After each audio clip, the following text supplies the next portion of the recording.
Yeah, so Emma Watson made a speech, and in that speech she was trying to launch this whole he for she campaign, right?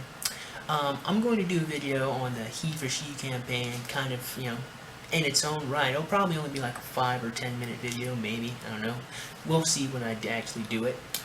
So instead of responding to Emma Watson's speech like lots of other people have done, I decided I'll just go find some other people to respond to and make fun of them because, well, you'll see why I'm going to make fun of them as the course of this video goes on.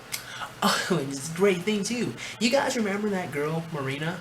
Oh yeah, well, she's back, and she's the person I'm doing a video response to. You know? I mean, it's one of the most popular videos I've ever uploaded to this day, so may as well make another video response to Marina. She holds a special place in my heart.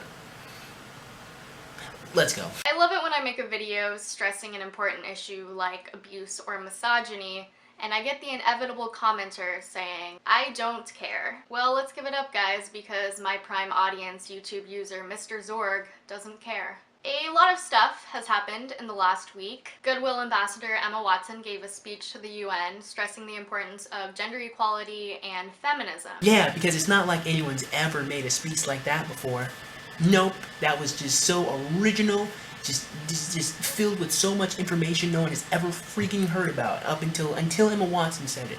It's just the most original, just newest thing ever to grace our ears. That speech Emma Watson provided us. I mean, I'm just saying, it was beautiful how original it was.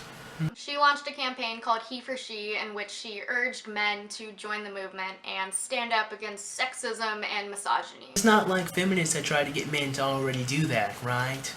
It's not like men haven't been doing that for the past several fucking years, right? Like since the, I don't know, the creation of the feminist movement. Yeah, it took Emma Watson to go tell a bunch of men to go stand up for women, to finally get them to go stand up for women. Just the most original idea ever, mind you. I just want you guys to remember, that is just so freaking original.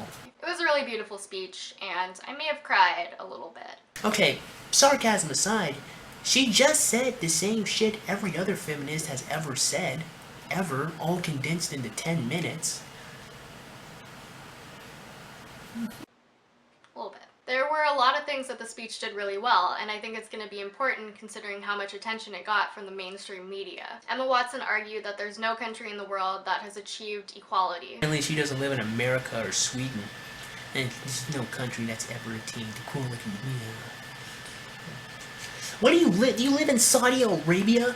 Shit. Which is important to acknowledge because there seems to be this widespread notion that sexism no longer exists in the Western world. And unfortunately, that still isn't true. No. No one said that sexism no longer exists. I mean, of course there are gonna be people who think that women are just there to be fuck toys. And of course there's gonna be women that want to castrate men because they hate them. Of course they're gonna be fucking there. But it doesn't mean that men and women aren't equal. We aren't equal. We just hold different power in different places and it balances itself out. Except in the most recent years, it's been a little unbalanced where a lot of women have a little bit more power than men do. No one thinks that sexism is going to be eradicated in... Emma Watson also does something really great in the speech, which is acknowledging her privilege as a wealthy white woman. I'm not gonna lie, man, that whole check your privilege thing is, without a shadow of a doubt, one of the most racist things I've ever heard in my entire life. Like, it really is. It is really, like, ridiculously fucking racist. Like, it boggles my mind how these social justice warriors don't see it.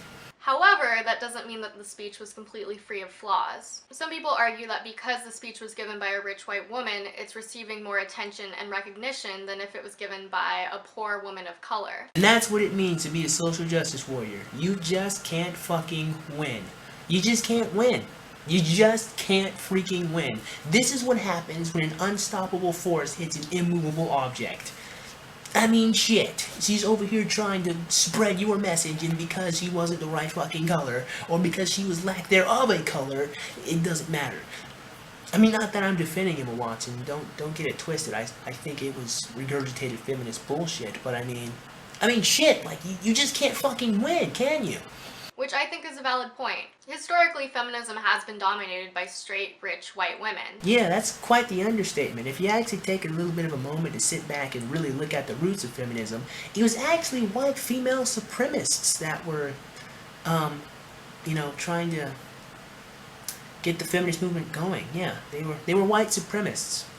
I mean, you should never tell a social justice warrior that, you know, the original feminists were a bunch of racist white ladies, because that would literally go against a great deal of what they stand for.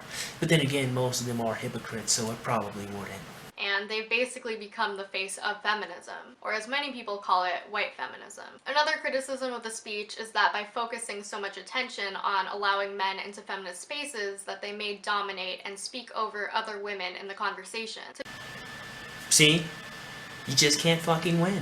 To be honest, a lot of the time when men come out as feminists or feminist allies, their opinion is valued over that of women. I'd like to know what your guys' opinions on Emma Watson's speech were, because I still haven't fully formed an opinion on it. In an almost completely opposite vein from Emma's UN speech, I'm sure a lot of you have seen or heard about Sam Pepper's fake hand ass grab prank. In the first video, Sam Pepper went around grabbing random women's asses on the street, which you may know is legally defined as sexual assault. Also, just morally super icky. The response to this online video was huge. Many prominent YouTubers and online figures spoke out about this publicly. Let's be more accurate here.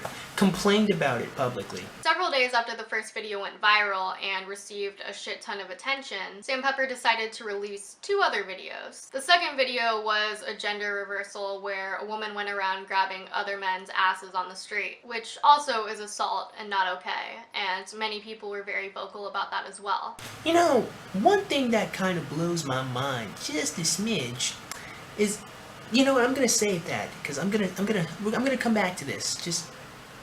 I'm gonna come back to this. And the third video, Sam Pepper explained that it was actually a social experiment and he tricked us all. Because we're all stupid peasants and Sam Pepper was able to geniusly outwit us all. What a clever guy. Thank you, Sam Pepper, for taking the time to teach us all a valuable lesson that sexual assault is in fact wrong. Literally none of us would have known this otherwise. You know, the irony of her sarcasm kind of blows my mind. How's that whole teach men not to rape thing going for you feminists? You really pulled a fast one on us, you quirky prankster. I especially liked that you made us all think about sexual assault by seemingly sexually assaulting random people on the street with no disclaimer on the video. Man, imagine how many people must have seen that video and thought that you were actually assaulting those women and that it was a really funny prank. You really got them good. Of course, the problem with this is that you don't raise awareness about sexual assault by sexually assaulting people. Well, that was the statement to end all fucking statements, now wasn't it? You don't raise awareness of sexual assault by sexually assaulting people. Well, I don't know. I think that's exactly how you would fucking raise awareness of sexual assault. I mean, he raised awareness of sexual assault, didn't he?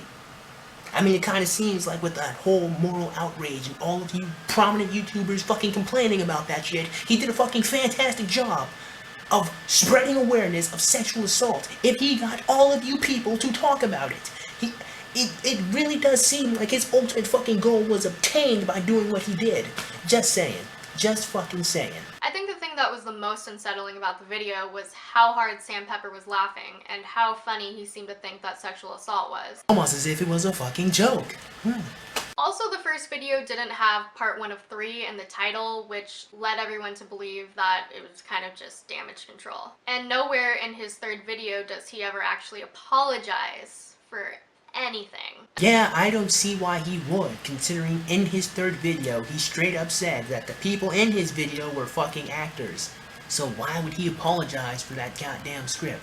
In the third video, Sam Pepper implies that people weren't upset about the man getting assaulted in the second video, which just isn't true. A large portion of people were very upset and acknowledged that that was just as much sexual assault as the first video. Sam Pepper uses this false evidence to prove an ultimately bullshit hypothesis. Sexual harassment and assault are largely gendered, and even though they can and do affect men, they affect women to a much larger degree. By pretending that men and women are harassed equally and in the same way, you're ignoring the patriarchal nature behind this harassment and assault.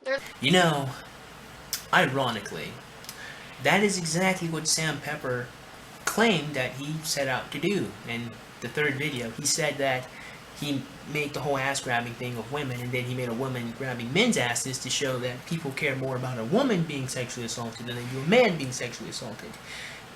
But you know, Marina, for you to come back and to say, actually, sexual assault is largely gendered and it doesn't happen equally to men and women, and that you shouldn't try to derail the conversation by saying it does happen equally, you kind of give credence to the very thing you're fucking complaining about.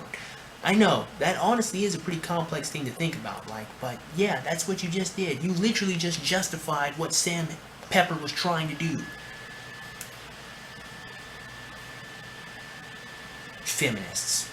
There's a lot more to talk about and a lot more stuff that's happened involved in this, but for now I'd like your general opinions and reactions in the comments because I think it's important that we talk about this. It doesn't seem like this kind of behavior is going away anytime soon, but our response to this has already been so much better than our previous responses to bad behavior on YouTube, and I think by talking about it we're making things a little bit better. Yeah? Okay. So remember that whole thing that I said I was going to come back to? Okay, well, coming back to that whole thing. You know what kind of, boggles my mind a little bit, that kind of puts me in a state of awe and confusion? Well, you can't put your hands on a woman. You can't hit her, right? Ray Rice, remember? You can't hit them. Even if they're hitting you, even if they're punching you, you have to be the bigger, a man has to be the bigger person and lead, even if a woman's hitting them. You can't put your hands on a woman. You can't grab their ass on the street either. You can't do that. You can't grab their butts. Otherwise, you're going to get millions of people jumping down your throat. But that being said, how the fuck do we live in a rape culture? I mean, if you can't put your hands on a woman that's, attacking you, and if you can't grab a woman's ass, how in the fuck does our culture justify holding a person down and repeatedly putting your penis inside of them as they scream, please stop, don't do it? How? How? Please rationalize that one, because that doesn't make any sense to me. It really doesn't. You mean to tell me that you can't grab her ass, but you can hold her down and rape her? That you can do that. That's where our culture condones that. You can't put your hands on them, you can't hit them, but you can hold them down and fuck them continuously as much as you want. Right? Okay? If you people are seriously upset at Sam Pepper grabbing somebody's, lots of people's asses, and granted, I'm not trying to justify, I'm not saying it's alright. I will concede and say I don't really think it's all that damn serious, And I'll quickly explain it kind of like this, I mean, stealing a laptop and stealing a candy bar is both stealing, right? But I mean, if you steal someone's candy bar, it doesn't really affect their life all that much, I mean, they won't have the candy bar. But if you steal someone's laptop with all of their important information on there, you can wreck their shit. It's kind of like that, grabbing someone's ass and rape. They're both wrong, but they're not on the same fucking level. But even with that being said, again, I'm not justifying Sam Pepper, but if you're going to stand against grabbing a woman's butt, we clearly can't live in a rape culture, because clearly you're not condoning that behavior, and without condoning that fucking behavior, well then, I mean, it kind of literally goes against the definition of a fucking rape culture, but I don't know, that's just me. Well, that's the end of her video, and subsequently the end of mine. So, guys, as always, if you like this video, please go ahead and click that like button. Go ahead and click that subscribe button. Comment in the comments below, and as always, have a great day. I'll see you cool cats soon. Adios.